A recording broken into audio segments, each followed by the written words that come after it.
ENT hospital specialist doctor B P Tyagi ने बताया कि कोविड-19 रोगियों में सफ़ेद फंगस होने का खतरा अधिक होता है क्योंकि ये फेफड़ों को प्रभावित करता है और इसी तरह के लक्षण कोरोना वायरस की तरह पैदा होते हैं। डॉक्टर बीपी त्यागी ने बताया कि वाइट फंगस के बाद एक नया येलो फंगस भी आ गया है। उन्होंने बताया कि उनके क्लिनिक में एक मरीज दिखाने आया था, उसे सुस्ती भी महसूस हो रही थी, भूख कम लग रही थी, उसका वजन कम हो रहा था, उसे कम धुंधला दिखने की प्रॉब्लम भी थी। उन्होंने बताया कि येलो फंगस आंतरिक रूप से शुरू होता है, जैसे बढ़ता है बीमारी और घातक हो जाती है। डॉक्टर बीपी त्यागी ने बताया कि फंगस तंग और आर्द्र स्थानों में उगता है, इसलिए सुनिश्चित करें कि आपके आसपास नियमित रूप से साफ सफाई होती है। कई दिनों तक रेफ्रिजरेटेड खाद्य पदार्थों का सेवन करने से बचें, ताजे फल खाएं, अपने घर में धूप आने दें और मास्क को रोजाना धोएं। गाजियाबाद से सिटी न्यूज़ के लिए विशाल रावत की रिपोर्ट।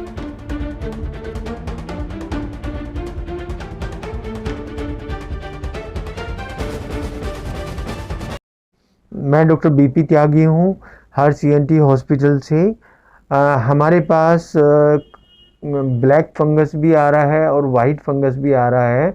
19 पेशेंट हमारे पास आज की तारीख में ब्लैक फंगस के हैं और 7 पेशेंट हमारे पास वाइट फंगस के हैं।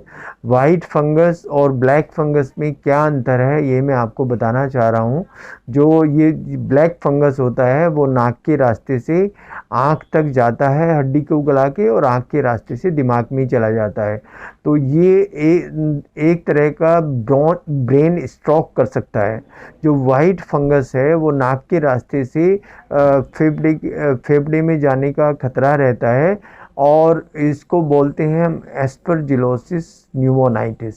ये एस्परजिलोसिस फंगस का नाम है और न्यूमोनाइटिस फेफड़े के इन्फेक्शन को बोलते हैं। इन दोनों में ये है कि 8 से 10% केसेस में ये दोनों न्यूमोनिया भी कर सकते हैं और ब्रेन अटैक भी कर सकते हैं, पर वाइट फंगस अधिकतर न्यूमोनिया कर रहा है और जो काला फंगस है वो ब्रेन अटैक कर रहा है।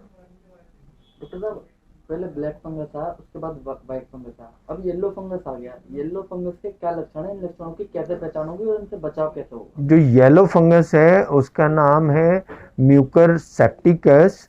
वो कल एक पेशेंट में मैंने देखा है और उस पेशेंट में बहुत ज़्यादा वीकनेस है और वीकनेस के साथ साथ उसको नाक में सूंदपन है, नाक का बंद होना, और उसको फीवर भी है।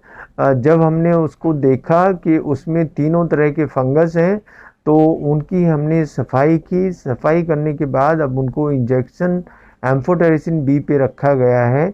येलो फंगस के लिए ये बताना थोड़ा सा ज़रूरी है कि ये फर्स्ट टाइम हमें मानव जाति में मिला है। इससे पहले ये छिपकली या रेप्टाइल्स में होता था। ये फर्स्ट टाइम लिटरेचर में, मेडिकल हिस्ट्री में मानव जाति में मिला है। तो इसके लिए अभी हम कुछ जांचें कर रहे हैं। जो हमने उनका पीस उनके नाक से लिया है मरीज़ की। ये मरीज़ संजय नगर के रहने वाले हैं और इनका नाम कुंवर है। ये 45 साल की इनकी उम्र है। इनको कोरोना इन्फेक्शन हुआ था और उसके साथ साथ इनको अनकंट्रोल्ड डायबिटीज़ है।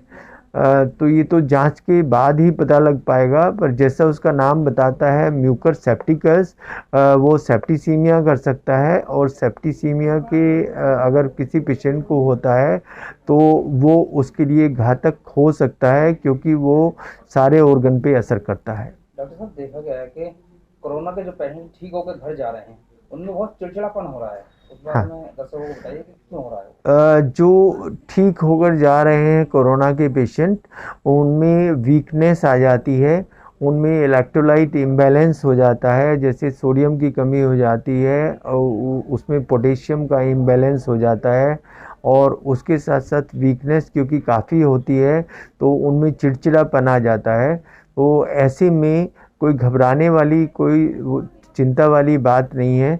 उनको अगर हम मल्टीविटामिन देते हैं और ये इलेक्ट्रोलाइट्स उनको आराम से इलेक्ट्रॉल वगैरह या शिकंजी वगैरह पिलवाते हैं और नारियल पानी पिलवाते हैं तो उससे उनमें इम्प्रूवमेंट हो जाएगा।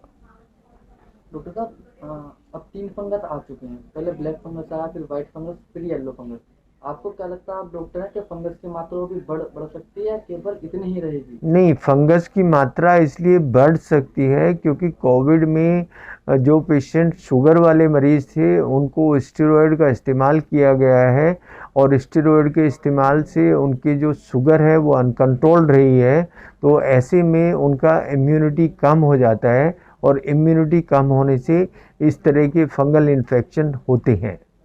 समाज को जानकारी देना चाहिए, समाज को जानकारी देना इसके बारे में मैं यही जानकारी समाज को देना चाहूँगा कि अपना जो शुगर है उसको कंट्रोल रखें, खुश रहें, एक्सरसाइजेज वगैरह करें और अगर किसी को शुगर है तो वो मीठी चीज़ें ना खाएं और मेनली जो हमारी इम्यूनिटी है वो हमारी नेचर पे डिपेंड करती है।